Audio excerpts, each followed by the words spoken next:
Morning. This morning I am making gluten-free sandwich bread. It's out of the 2014 Canadian Living, and I'll see how it turns out. So in here I've got 2 cups tapioca flour, 2 cups brown rice flour, a cup and a half of potato starch. To that I'm going to add 6 tablespoons of ground flax meal.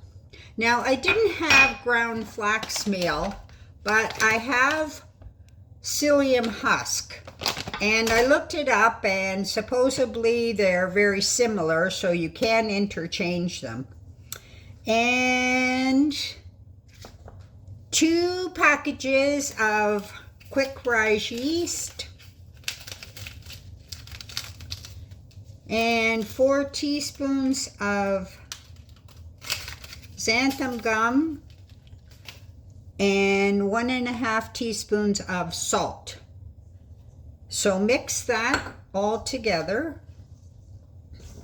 I bought the flours from the bulk store bulk barn, because if this doesn't turn out, I didn't want bags of this, that, the other thing, because gluten-free stuff is not reasonable, and it's rare as if it ever goes on sale. So I thought, well, I'm just going to get what I need. So once that is mixed up, I'm just going to set it to the side. And now I'm going to mix up the liquids. So I've got 4 eggs. And to that, I'm going to add 2 tablespoons of liquid honey.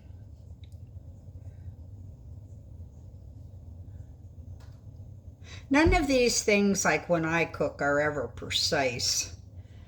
It's always just my best guess, or like if there's a little bit in there left over, maybe there'll be a little tiny bit more.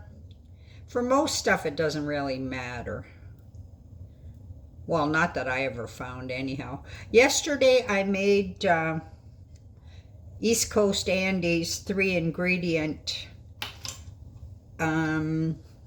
bagels using gluten-free flour and Greek yogurt. They turned out really good.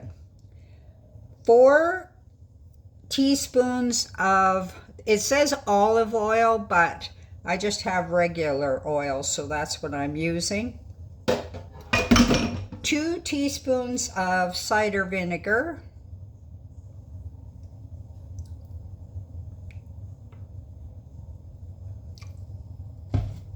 And I have warmed up 2 2/3 cup of milk. So whisk that up.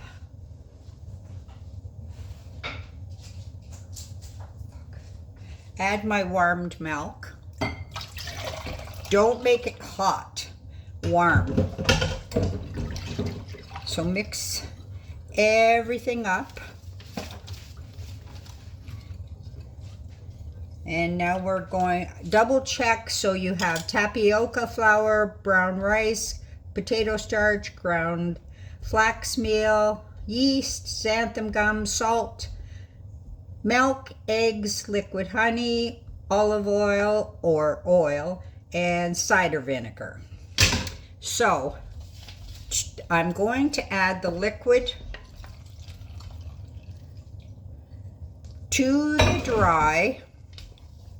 I have greased up 2 loaf pans. This is not, this is actually quite a quick recipe, so it doesn't rise twice. Once I get everything mixed up, I'm going to divide it into 2 loaves, put it into greased loaf pans, and then let it rise until it's just above the edge of the pan. So half an hour or so, and it should be rised enough.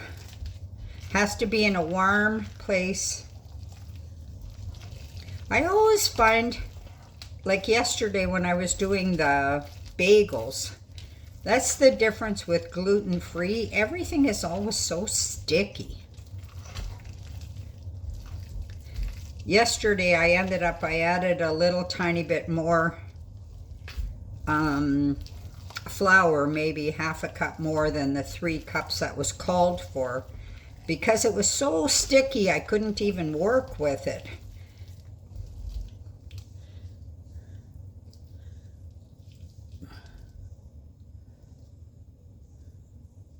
So that's all mixed up.